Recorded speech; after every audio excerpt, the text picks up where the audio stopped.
ആകർഷണ നിയമം വിശദീകരിക്കുന്നു. നിങ്ങൾ ആഗ്രഹിക്കുന്നതെന്തും എങ്ങനെ നേടിയെടുക്കാം? നിങ്ങളുടെ ആഗ്രഹങ്ങൾ ശരിക്കും നേടിയെടുക്കാൻ കഴിയുമോ?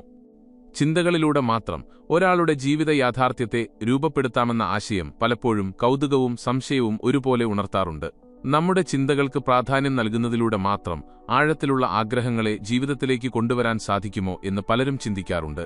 ഒറ്റനോട്ടത്തിൽ ഒരു മാന്ത്രിക വിദ്യ പോലെ തോന്നാമെങ്കിലും ഈ ആശയം ഒരാളുടെ ആന്തരിക ലോകവും ബാഹ്യ സാഹചര്യങ്ങളും തമ്മിലുള്ള ആഴത്തിലുള്ള ബന്ധത്തെക്കുറിച്ച് പഠിക്കാൻ നമ്മെ പ്രേരിപ്പിക്കുന്നു. ചിന്തകൾക്ക് യാഥാർത്ഥ്യത്തെ സ്വാധീനിക്കാൻ ശക്തിയുണ്ടോ എന്ന ഈ ചോദ്യം ആകർഷണ നിയമത്തിന്റെ ലോ ഓഫ് അട്രാക്ഷൻ അടിസ്ഥാന തത്വങ്ങളുമായി നേരിട്ട് ബന്ധപ്പെട്ടിരിക്കുന്നു. ഈ ശക്തമായ തത്വത്തെ ലളിതമായി വിശദീകരിക്കുക, അതിന്റെ ചരിത്രം, അടിസ്ഥാന നിയമങ്ങൾ, മനഃശാസ്ത്രപരമായ തത്വങ്ങൾ എന്നിവ ചർച്ച ചെയ്യുക, അതുവഴി നിങ്ങളുടെ ലക്ഷ്യങ്ങൾ നേടാൻ സഹായിക്കുന്ന ഒരു മാനസികാവസ്ഥ വളർത്തിയെടുക്കാൻ നിങ്ങളെ സഹായിക്കുക എന്നിവയാണ് ഇതിന്റെ ലക്ഷ്യം. വിജയത്തിന്റെ പ്രചോദനാത്മകമായ കഥകൾ. പ്രശസ്തമായ ഉദാഹരണങ്ങൾ. ജിം കാരി. പ്രശസ്തനാകുന്നതിനു മുമ്പ് ജിം കാരി തനിക്ക് തന്നെ $10 മില്യൺ ഒരു ചെക്ക് എഴുതി അഭിനയ സേവനങ്ങൾക്ക് എന്ന് രേഖപ്പെടുത്തി 5 വർഷം മുൻദിന തീയതിയിട്ട് അത് തന്റെ വാലറ്റിൽ സൂക്ഷിച്ചു. ആ തീയതിക്ക് ഏതാനും ആഴ്ചകൾക്ക് മുമ്പ് അദ്ദേഹത്തിന് കൃത്യം $10 മില്യൺ പ്രതിഫലം ലഭിക്കുന്ന ഒരു സിനിമ ലഭിച്ചു. Oprah Winfrey. തന്റെ വിജയത്തിന് പിന്നിൽ ആകർഷണ നിയമത്തിനും നന്ദി പറയുന്ന ശീലത്തിനും വലിയ പങ്കുണ്ടെന്ന് ഓപ്ര പറയുന്നു. തന്റെ സ്വന്തം മാഗസിനായ ദി ഓപ്ര മാഗസിൻ കവറിന്റെ ചിത്രമുൾപ്പെടെ അവർ ഒരു വിഷൻ ബോർഡ് ഉണ്ടാക്കിയിരുന്നു.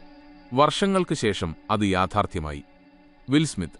ലോകത്തിലെ ഏറ്റവും വലിയ സിനിമാതാരമാകണം എന്ന തന്റെ വ്യക്തമായ ലക്ഷ്യവും അതിലുള്ള ശ്രദ്ധയുമാണ് തന്നെ വിജയത്തിലേക്ക് നയിച്ചതെന്ന് വിൽ സ്മിത്ത് പറയുന്നു. റൈറ്റ് സഹോദരന്മാർ. The Wright brothers. മനുഷ്യന് പറക്കാൻ കഴിയില്ലെന്ന് ലോകം വിശ്വസിച്ചിരുന്ന കാലത്ത് പറക്കാനുള്ള തങ്ങളുടെ കാഴ്ചപ്പാടിൽ അചഞ്ചലമായി വിശ്വസിക്കുകയും പ്രയത്നിക്കുകയും ചെയ്ത റൈറ്റ് സഹോദരന്മാർ ആവശ്യമായ അറിവും വിഭവങ്ങളും ആകർഷിക്കുകയും ലോകത്തിലെ ആദ്യത്തെ വിമാനം പറത്തുകയും ചെയ്തു. സാറ എന്നൊരാൾ തന്റെ സ്വപ്നജോലിയുടെ ചിത്രങ്ങളുള്ള ഒരു വിഷൻ ബോർഡ് ഉണ്ടാക്കി. ഏതാനും മാസത്തെ ശ്രദ്ധാപൂർവമായ വിഷ്വലൈസേഷന് ശേഷം അവൾ സങ്കൽപ്പിച്ച അതേ ജോലി വാഗ്ദാനം ചെയ്തുകൊണ്ട് ഒരു കോൾ വന്നു. തന്റെ സ്വപ്ന പങ്കാളിയുടെ ഗുണങ്ങൾ മനസ്സിൽ ധ്യാനിച്ച് ഒരാൾക്ക് അനുയോജ്യമായ ജീവിത പങ്കാളിയെ കണ്ടെത്താൻ സാധിച്ചു. ഒരാൾ സമ്പത്തിനായുള്ള അഫർമേഷനുകൾ സ്ഥിരമായി പരിശീലിക്കുകയും ബിസിനസ് ആശയങ്ങളിൽ പ്രവർത്തിക്കുകയും ചെയ്തുകൊണ്ട് 90 ദിവസത്തിനുള്ളിൽ $2,50,000 നേടിയതായി റിപ്പോർട്ട് ചെയ്തിട്ടുണ്ട്. നെപ്പോളിയൻ ഹില്ലിന് തന്റെ കേൾവിയില്ലാത്ത മകന് കേൾവിശക്തി തിരികെ ലഭിക്കുമെന്ന അചഞ്ചലമായ വിശ്വാസമുണ്ടായിരുന്നു. അത് പിന്നീട് യാഥാർത്ഥ്യമായി. ആകർഷണ നിയമം വെളിപ്പെടുത്തുന്നു. വെറും ആശംസകൾക്കപ്പുറം. എന്താണ് ആകർഷണ നിയമം? വളരെ ലളിതമായി പറഞ്ഞാൽ, ആകർഷണ നിയമം, ലോ ഓഫ് അട്രാക്ഷൻ എന്നത് പോസിറ്റീവ് ചിന്തകൾ പോസിറ്റീവ് ഫലങ്ങളിലേക്കും നെഗറ്റീവ് ചിന്തകൾ പ്രതികൂല ഫലങ്ങളിലേക്കും നയിക്കുന്നു എന്ന് പറയുന്ന ഒരു തത്വമാണ്. സമാനമായവ സമാനമായവയെ ആകർഷിക്കുന്നു എന്ന് ചുരുക്കിപ്പറയാവുന്ന ഈ നിയമം സൂചിപ്പിക്കുന്നത് ഒരു വ്യക്തിയുടെ ചിന്തകൾക്കും വികാരങ്ങൾക്കും ഒരു പ്രത്യേക പ്രകമ്പന തലം, വൈബ്രേഷണൽ ഫ്രീക്വൻസി ഉണ്ടെന്നും അത് സമാനമായ അനുഭവങ്ങളെ ജീവിതത്തിലേക്ക് ആകർഷിക്കുമെന്നുമാണ്. വെറുതെ ആഗ്രഹങ്ങൾ മനസ്സിലിട്ട് നടന്നാൽ അവ യാഥാർത്ഥ്യമാകുമെന്ന് കരുതുന്നത് തെറ്റാണ്. പകരം ഒരു പ്രത്യേക മാനസികാവസ്ഥ ബോധപൂർവം വളർത്തിയെടുക്കുകയും നമ്മുടെ പ്രവൃത്തികളെ ആഗ്രഹിക്കുന്ന ഫലങ്ങളുമായി മനഃപൂർവ്വം യോജിപ്പിക്കുകയും ചെയ്യേണ്ടതിന്റെ പ്രാധാന്യമാണ് ആകർഷണ നിയമം ഊന്നിപ്പറയുന്നത്. ഈ ആശയം എവിടെ നിന്ന് വന്നു? ദ സീക്രട്ട് പോലുള്ള പുസ്തകങ്ങളുടെ പ്രചാരത്തോടെയാണ് ആകർഷണ നിയമം സമീപകാലത്ത് വലിയ ശ്രദ്ധ നേടിയതെങ്കിലും ഇതിന്റെ അടിസ്ഥാന ആശയങ്ങൾ പുതിയതല്ല. ഇതിന്റെ വേരുകൾ 19-ാം നൂറ്റാണ്ടിലെ ന്യൂ തോട്ട് എന്ന തത്വചിന്താ പ്രസ്ഥാനത്തിലാണ് കണ്ടെത്താൻ കഴിയുന്നത്. ചിന്തകളും യാഥാർത്ഥ്യവും തമ്മിലുള്ള ബന്ധം മനസ്സിലാക്കുന്നതിനുള്ള അടിത്തറ പാകിയത് ഈ പ്രസ്ഥാനമാണ്. ഉദാഹരണത്തിന് വില്യം വാക്കർ അറ്റ്കിൻസന്റെ 1906 പുസ്തകമായ thought vibration or the law of attraction in the thought world ഈ ആശയങ്ങൾ വ്യക്തമാക്കുന്നതിൽ നിർണായക പങ്കുവഹിച്ചു.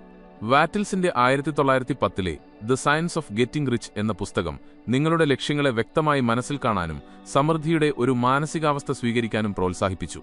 പിന്നീട് നെപ്പോളിയൻ ഹില്ലിന്റെ 1937 ബെസ്റ്റ് സെല്ലറായ തിങ്ക് ആൻഡ് ഗ്രോ റിച്ച് ആധുനിക ആകർഷണ നിയമപ്രസ്ഥാനത്തെ വലിയ രീതിയിൽ രൂപപ്പെടുത്തി. അദ്ദേഹം ആകർഷണ നിയമം എന്ന പദം നേരിട്ട് ഉപയോഗിച്ചില്ലെങ്കിലും പോസിറ്റീവ് ചിന്തകളുടെയും വിജയത്തിലുള്ള അചഞ്ചലമായ വിശ്വാസത്തിന്റെയും ശക്തിയെക്കുറിച്ച് അദ്ദേഹം ഊന്നിപ്പറഞ്ഞു. തുടർന്ന് റോണ്ട ബേണിന്റെ 2006 പുസ്തകവും സിനിമയുമായ ദി സീക്രട്ട് ആകർഷണ നിയമത്തെ മുഖ്യധാരയിലേക്ക് എത്തിച്ചു. ഈ ചരിത്രം പരിശോധിക്കുമ്പോൾ ഒരു കാര്യം വ്യക്തമാണ്. തത്വചിന്താപരമായ ചർച്ചകളിൽ നിന്ന് എല്ലാവർക്കും എളുപ്പത്തിൽ മനസ്സിലാകുന്ന സെൽഫ് ഹെൽപ്പ് ഗൈഡുകളായി ഇത് മാറി. ഇതിനു പിന്നിലെ പ്രപഞ്ച തത്വങ്ങൾ, ഇത് എങ്ങനെ പ്രവർത്തിക്കുന്നു?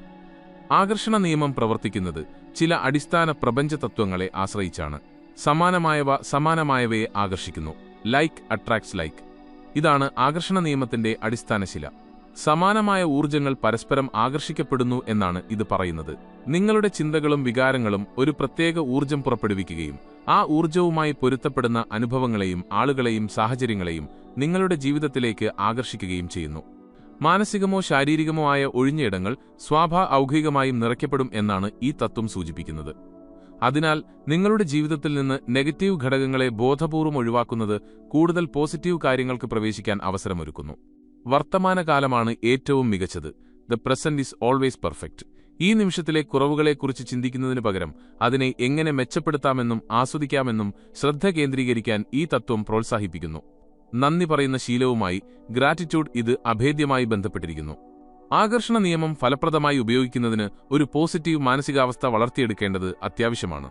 നിങ്ങൾ ആഗ്രഹിക്കുന്ന കാര്യങ്ങൾ സാധ്യമാണ് എന്ന് ആഴത്തിൽ വിശ്വസിക്കുക മാത്രമല്ല, വൈകാരികമായി അതുമായി താദാത്മ്യം പ്രാപിക്കുകയും വേണം. നന്ദി, സന്തോഷം, സ്നേഹം തുടങ്ങിയ പോസിറ്റീവ് വികാരങ്ങൾ നിരന്തരം വളർത്തിയെടുക്കുന്നത് പോസിറ്റീവ് യാഥാർത്ഥ്യവുമായി ശക്തമായ ഒരു പൊരുത്തം സൃഷ്ടിക്കുമെന്ന് വിശ്വസിക്കപ്പെടുന്നു. ചിന്തകൾക്കൊപ്പം ശക്തമായ പോസിറ്റീവ് വികാരങ്ങൾ ഉണ്ടാകുമ്പോഴാണ് ആകർഷണ നിയമം ഏറ്റവും നന്നായി പ്രവർത്തിക്കുന്നത്. സമാനമായവയെ ആകർഷിക്കുന്നു. നിങ്ങളുടെ ചിന്തകളും വികാരങ്ങളും ഊർജ്ജം സമാനമായ അനുഭവങ്ങളെ ജീവിതത്തിലേക്ക് ആകർഷിക്കുന്നു. ഭയക്കുന്ന കാര്യങ്ങളിലല്ല, ആഗ്രഹിക്കുന്ന കാര്യങ്ങളിൽ ശ്രദ്ധ കേന്ദ്രീകരിക്കുക. പ്രകൃതി ശൂന്യതയെ വെറുക്കുന്നു. നെഗറ്റിവിറ്റി ഒഴിവാക്കുന്നത് പോസിറ്റീവ് കാര്യങ്ങൾക്ക് ഇടം നൽകുന്നു. പരിമിതിപ്പെടുത്തുന്ന വിശ്വാസങ്ങളും ശീലങ്ങളും ഉപേക്ഷിച്ച് സമൃദ്ധിക്ക് വഴിയൊരുക്കുക. വർത്തമാനകാലമാണ് ഏറ്റവും മികച്ചത്. ഈ നിമിഷത്തെ മെച്ചപ്പെടുത്തുന്നതിലും ആസ്വദിക്കുന്നതിലും ശ്രദ്ധിക്കുക. നന്ദി പറയുന്ന ശീലം വളർത്തുക. ഇപ്പോഴുള്ള അവസരങ്ങളെ കണ്ടെത്തുക. Reticular activating system RAS. നിങ്ങളുടെ തലച്ചോറിലെ അരിപ്പ. നമ്മുടെ തലച്ചോറിലെ ഒരു കൂട്ടം ന്യൂറോണുകളാണ് റാസ്. നമുക്ക് ചുറ്റുമുള്ള ആയിരക്കണക്കിന് വിവരങ്ങളിൽ നിന്ന് ഏതിന് പ്രാധാന്യം നൽകണമെന്ന് തീരുമാനിക്കുന്നത് ഈ സംവിധാനമാണ്. നിങ്ങൾ വ്യക്തമായ ലക്ഷ്യങ്ങൾ നിർണ്ണയിക്കുകയും നിങ്ങളുടെ ആഗ്രഹങ്ങളിൽ ശ്രദ്ധ കേന്ദ്രീകരിക്കുകയും ചെയ്യുമ്പോൾ നിങ്ങളുടെ റാസ് ആ ലക്ഷ്യങ്ങളുമായി ബന്ധപ്പെട്ട അവസരങ്ങളെയും വിവരങ്ങളെയും തിരിച്ചറിയാൻ തുടങ്ങുന്നു. മുമ്പ് നിങ്ങൾ ശ്രദ്ധിക്കാതെ പോകുമായിരുന്ന കാര്യങ്ങൾ ഇപ്പോൾ നിങ്ങളുടെ ശ്രദ്ധയിൽപ്പെടാൻ തുടങ്ങും. ഇത് ആകർഷണ നിയമം എന്നതിലുപരി നമ്മുടെ തലച്ചോറിനെ കൂടുതൽ അവസരങ്ങൾ കണ്ടെത്താൻ പ്രോഗ്രാം ചെയ്യുന്ന ഒരു കോഗ്നിറ്റീവ് സയൻസ് പ്രക്രിയയാണ്. സ്വയം നിറവേറുന്ന പ്രവചനം. ഒരാളുടെ വിശ്വാസങ്ങളും പ്രതീക്ഷകളും, അത് പോസിറ്റീവോ നെഗറ്റീവോ ആകട്ടെ, അവരുടെ പ്രവൃത്തികളെ സ്വാധീനിക്കുകയും അതുവഴി പ്രതീക്ഷിച്ച ഫലം യാഥാർത്ഥ്യമാകാനുള്ള സാധ്യത വർദ്ധിപ്പിക്കുകയും ചെയ്യുന്നു. തനിക്ക് വിജയിക്കാൻ കഴിയുമെന്ന് ആരെങ്കിലും ആത്മാർത്ഥമായി വിശ്വസിക്കുന്നുവെങ്കിൽ അവർ അതിന് ആവശ്യമായ പദക്ഷേപങ്ങൾ എടുക്കാനും വെല്ലുവിളികളെ അതിജീവിക്കാനും സാധ്യത കൂടുതലാണ്. ഒരു ചികിത്സ ഫലപ്രദമാണെന്ന ഉറച്ച വിശ്വാസം രോഗിയെ സുഖപ്പെടുത്താൻ സഹായിക്കുന്നതുപോലെ യാഥാർത്ഥ്യമാക്കലിലുള്ള മാനിഫെസ്റ്റേഷൻ, ശക്തമായ വിശ്വാസം, നിങ്ങളുടെ യാഥാർത്ഥ്യത്തെയും ഫലങ്ങളെയും രൂപപ്പെടുത്താൻ സഹായിക്കും. വളർച്ചാ മനോഭാവം. കഠിനാധ്വാനത്തിലൂടെയും പഠനത്തിലൂടെയും കഴിവുകൾ വികസിപ്പിക്കാനും ലക്ഷ്യങ്ങൾ നേടാനും കഴിയുമെന്ന വിശ്വാസം വിജയസാധ്യത വർദ്ധിപ്പിക്കുന്നു. Cognitive restructuring. നെഗറ്റീവ് ചിന്താരീതികളെ തിരിച്ചറിഞ്ഞ് അവയെ വെല്ലുവിളിക്കുകയും പകരം കൂടുതൽ ക്രിയാത്മകമായ ചിന്തകൾ സ്ഥാപിക്കുകയും ചെയ്യുന്ന ഒരു പ്രക്രിയയാണിത്. ഇത് തലച്ചോറിനെ പുനഃക്രമീകരിക്കാൻ സഹായിക്കുന്നു. ന്യൂറോപ്ലാസ്റ്റിസിറ്റി. നമ്മുടെ തലച്ചോറിന് ജീവിതത്തിലുടനീളം പുതിയ നാഡീബന്ധങ്ങൾ സ്ഥാപിച്ച് സ്വയം മാറാനും പൊരുത്തപ്പെടാനും കഴിവുണ്ട്. ഒരു ചിന്തയിൽ ആവർത്തിച്ച് ശ്രദ്ധ കേന്ദ്രീകരിക്കുമ്പോൾ ആ ചിന്തയുമായി ബന്ധപ്പെട്ട നാഡീപാതകൾ ശക്തിപ്പെടുകയും അത് യാഥാർത്ഥ്യമാകാനുള്ള സാധ്യത വർദ്ധിക്കുകയും ചെയ്യുന്നു. പോസിറ്റീവ് വികാരങ്ങളുടെ വർധന. പോസിറ്റീവ് ചിന്തകളും വികാരങ്ങളും ഒരു നല്ല ചക്രം ആരംഭിക്കുന്നു. ശുഭാപ്തി വിശ്വാസം മികച്ച ഫലങ്ങളിലേക്ക് നയിക്കുന്നു. അത് കൂടുതൽ ശുഭാപ്തി വിശ്വാസം നൽകുന്നു. ഈ ശാസ്ത്രീയ ആശയങ്ങളെല്ലാം വ്യക്തമാക്കുന്നത് ആകർഷണ നിയമം ഒരു മാന്ത്രിക വിദ്യയല്ല, മറിച്ച് നമ്മുടെ ചിന്തകളും വിശ്വാസങ്ങളും അനുസരിച്ച് നമ്മുടെ തലച്ചോറ് എങ്ങനെ പ്രവർത്തിക്കുന്നു എന്നതിന്റെ ഒരു വിവരണമാണ് എന്നാണ്. ആകർഷണ നിയമത്തെ ഇത് എങ്ങനെ പിന്തുണയ്ക്കുന്നു? Reticular activating system RAS. നിങ്ങളുടെ വിശ്വാസങ്ങളുമായി പൊരുത്തപ്പെടുന്ന വിവരങ്ങൾ കാണിച്ചു തരുന്ന തലച്ചോറിലെ അരിപ്പ. ശ്രദ്ധ കേന്ദ്രീകരിച്ച അവസരങ്ങളെയും വിഭവങ്ങളെയും കണ്ടെത്താൻ സഹായിക്കുന്നു. സ്വയം നിറവേറുന്ന പ്രവചനം. നിങ്ങളുടെ പ്രതീക്ഷകൾ നിങ്ങളുടെ പ്രവൃത്തികളെ സ്വാധീനിക്കുകയും ആഗ്രഹിച്ച ഫലം സാധ്യമാക്കുകയും ചെയ്യുന്നു. വിജയത്തിലുള്ള വിശ്വാസം വിജയത്തിലേക്ക് നയിക്കുന്ന പ്രവൃത്തികൾ ചെയ്യാൻ പ്രേരിപ്പിക്കുന്നു. യാഥാർത്ഥ്യമാക്കലിലുള്ള ശക്തമായ വിശ്വാസം നിങ്ങളുടെ യാഥാർത്ഥ്യത്തെ രൂപപ്പെടുത്തും. ആകർഷണ നിയമം സജീവമാക്കുന്നതിനുള്ള ഘട്ടമായുള്ള വഴികാട്ടി. നിങ്ങളുടെ ലക്ഷ്യം വ്യക്തമാക്കുക. കൃത്യതയാണ് ശക്തി. നിങ്ങളുടെ ലക്ഷ്യങ്ങളും ഉദ്ദേശ്യങ്ങളും വളരെ വ്യക്തവും കൃത്യവുമായി നിർവചിക്കുക എന്നതാണ് ആദ്യ പടി. ഒരു സാമ്പത്തിക ലക്ഷ്യമാണെങ്കിൽ ഒരു കൃത്യമായ തുക തീരുമാനിക്കുക.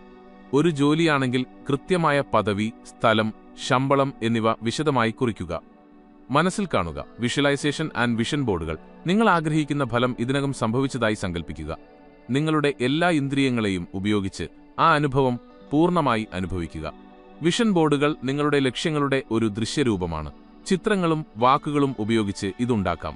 ഇത് ദിവസവും കാണുന്നത് നിങ്ങളുടെ ശ്രദ്ധയും വിശ്വാസവും വർദ്ധിപ്പിക്കാൻ സഹായിക്കും. നിങ്ങൾ ആഗ്രഹിക്കുന്ന കാര്യം ഇതിനകം നേടിയതുപോലെ വർത്തമാനകാലത്തിൽ പ്രസ്താവിക്കുന്ന പോസിറ്റീവ് വാചകങ്ങളാണ് അഫർമേഷനുകൾ. ഉദാഹരണത്തിന്, ഞാൻ സന്തോഷവാനും ആരോഗ്യവാനുമാണ്. ഇത് നിങ്ങളുടെ ഉപബോധ മനസ്സിനെ പുനഃക്രമീകരിക്കാൻ സഹായിക്കുന്നു. നന്ദി പറയൽ. നിങ്ങൾക്ക് ഇതിനകമുള്ള കാര്യങ്ങൾക്ക് സ്ഥിരമായി നന്ദി പ്രകടിപ്പിക്കുന്നത് കൂടുതൽ നല്ല കാര്യങ്ങളെ ആകർഷിക്കാൻ സഹായിക്കുന്ന ശക്തമായ ഒരു മാർഗമാണ്. പ്രചോദനാത്മകമായ പ്രവൃത്തി, ഇൻസ്പയർഡ് ആക്ഷൻ ആൻഡ് വ്യക്തിപരമായ ഉത്തരവാദിത്തം, ഇതാണ് ഏറ്റവും പ്രധാനപ്പെട്ട ഘട്ടം. വിശ്വാസം മാത്രം ഒരു ലക്ഷ്യവും നേടിത്തരില്ല, അതിനൊപ്പം പ്രവൃത്തിയും വേണം. വലിയ ലക്ഷ്യങ്ങളെ ചെറിയ കൈകാര്യം ചെയ്യാവുന്ന ഘട്ടങ്ങളായി വിഭജിച്ച് ഓരോന്നായി പൂർത്തിയാക്കുക. നിങ്ങളുടെ റാസ് സജീവമാകുമ്പോൾ അവസരങ്ങൾ മുന്നിൽ തെളിയുകയും അവ പ്രയോജനപ്പെടുത്താൻ നിങ്ങൾക്ക് ഒരു ഉൾവിളി ലഭിക്കുകയും ചെയ്യും. അതാണ് പ്രചോദനാത്മകമായ പ്രവൃത്തി. നിങ്ങളുടെ ആഗ്രഹങ്ങളെക്കുറിച്ച് ചിന്തിക്കുന്നതിനപ്പുറം ആവേശം, ഉത്സാഹം, അഭിനിവേശം, സന്തോഷം തുടങ്ങിയ പോസിറ്റീവ് വികാരങ്ങൾ വളർത്തിയെടുക്കുക. നിങ്ങൾ ആഗ്രഹിക്കുന്നത് ഇതിനകം ലഭിച്ചതായി സങ്കൽപ്പിച്ച് ആ വികാരങ്ങൾ അനുഭവിക്കുക. ഇത് നിങ്ങളുടെ ഉപബോധ മനസ്സിനെ ബോധ്യപ്പെടുത്താൻ സഹായിക്കും. ഈ സാങ്കേതിക വിദ്യകളെല്ലാം പരസ്പരം ബന്ധപ്പെട്ടിരിക്കുന്നു. വ്യക്തമായ ലക്ഷ്യം, വിശ്വാസം മനസ്സിൽ കാണാൻ വികാരമുണർത്താൻ സഹായിക്കുന്നു. ഇത് പോസിറ്റീവ് ഉറപ്പുകളെ വിശ്വാസം ശക്തിപ്പെടുത്തുന്നു, പിന്തുണയ്ക്കുകയും പ്രചോദനാത്മകമായ പ്രവൃത്തിയിലേക്ക് ആക്ഷൻ നയിക്കുകയും ചെയ്യുന്നു. ആഗ്രഹിച്ച ഫലം എല്ലാ ഇന്ദ്രിയങ്ങളോടും കൂടി സങ്കൽപ്പിക്കുക. ലക്ഷ്യങ്ങളുടെ ദൃശ്യരൂപം ഉണ്ടാക്കുക. വികാരങ്ങളെ ഉണർത്തുന്നു, ഉപബോധ മനസ്സിനെ പ്രോഗ്രാം ചെയ്യുന്നു, വിശ്വാസം ശക്തിപ്പെടുത്തുന്നു. പ്രചോദനാത്മകമായ പ്രവൃത്തി, ലക്ഷ്യങ്ങളിലേക്ക് മൂർത്തമായ ചുവടുകൾ വയ്ക്കുക, ജോലികൾ വിഭജിക്കുക, പുരോഗതി നിരീക്ഷിക്കുക. ചിന്തയെ യാഥാർത്ഥ്യവുമായി ബന്ധിപ്പിക്കുന്നു, ആത്മവിശ്വാസം വർദ്ധിപ്പിക്കുന്നു. വൈകാരികമായ പൊരുത്തം, ആഗ്രഹങ്ങൾക്കായി സന്തോഷം, ആവേശം, പ്രതീക്ഷ തുടങ്ങിയ വികാരങ്ങൾ വളർത്തുക. ശക്തമായ ഒരു ഊർജ്ജ പൊരുത്തം സൃഷ്ടിക്കുന്നു, സമാനമായ അവസരങ്ങളെ ആകർഷിക്കുന്നു. വിശ്വാസം മാത്രം മതി യാഥാർത്ഥ്യമാക്കാൻ എന്ന തെറ്റിദ്ധാരണ പലർക്കുമുണ്ട്. എന്നാൽ യാഥാർത്ഥ്യം അതല്ല. ഒരു ലക്ഷ്യവും പ്രവൃത്തിയില്ലാതെ നേടാനാവില്ല. നിങ്ങളുടെ വിശ്വാസങ്ങൾ നിങ്ങളുടെ പ്രവൃത്തികളെ സ്വാധീനിക്കുന്നു. ആ പ്രവൃത്തികളാണ് ഫലങ്ങളിലേക്ക് നയിക്കുന്നത്. നെഗറ്റീവ് ചിന്തകൾ നെഗറ്റീവ് അനുഭവങ്ങളെ ആകർഷിക്കുന്നു എന്ന ആശയം ദാരിദ്ര്യം, രോഗം, അതിക്രമങ്ങൾ തുടങ്ങിയവ അനുഭവിക്കുന്നവർ അവരുടെ ദുരന്തങ്ങൾക്ക് സ്വയം ഉത്തരവാദികളാണെന്ന തെറ്റായ നിഗമനത്തിലേക്ക് നയിച്ചേക്കാം. ഇത് അങ്ങേയറ്റം ദോഷകരമാണ്. നെഗറ്റീവ് വികാരങ്ങൾ മനുഷ്യസഹജമാണ്. അവയെ അടക്കിവെക്കുകയല്ല, ആരോഗ്യകരമായി കൈകാര്യം ചെയ്യുകയാണ് വേണ്ടത്. ആകർഷണ നിയമം ഫലപ്രദമാകാത്തതിന്റെ പ്രധാന കാരണം പലപ്പോഴും നമ്മുടെ ഉപബോധ മനസ്സിലെ വിശ്വാസങ്ങളെക്കുറിച്ചുള്ള തെറ്റായ ധാരണയാണ്. നമ്മൾ ബോധപൂർവം ആഗ്രഹങ്ങൾ പറയുകയും പോസിറ്റീവ് അഫർമേഷനുകൾ ഉപയോഗിക്കുകയും ചെയ്യുമ്പോൾ നമ്മുടെ ഉപബോധ മനസ്സിൽ ആഴത്തിൽ വേരൂന്നിയ പരിമിതിപ്പെടുത്തുന്ന വിശ്വാസങ്ങൾ, ലിമിറ്റിംഗ് ബിലീഫ്സ്, അതിനെ തുരങ്കം വെച്ചേക്കാം. നമ്മുടെ ചിന്തകളുടെ 95 മുതൽ 97% വരെ നിയന്ത്രിക്കുന്നത് ഈ ഉപബോധ മനസ്സാണ്. അതുകൊണ്ട് ഉപരിപ്ലവമായ പോസിറ്റീവ് ചിന്തകൾ മാത്രം മതിയാവില്ല. ഈ പരിമിതിപ്പെടുത്തുന്ന വിശ്വാസങ്ങളെ കണ്ടെത്തി തിരുത്തുന്നത് യാഥാർത്ഥ്യമാക്കൽ പ്രക്രിയയിലെ ഒരു നിർണായക പടിയാണ്.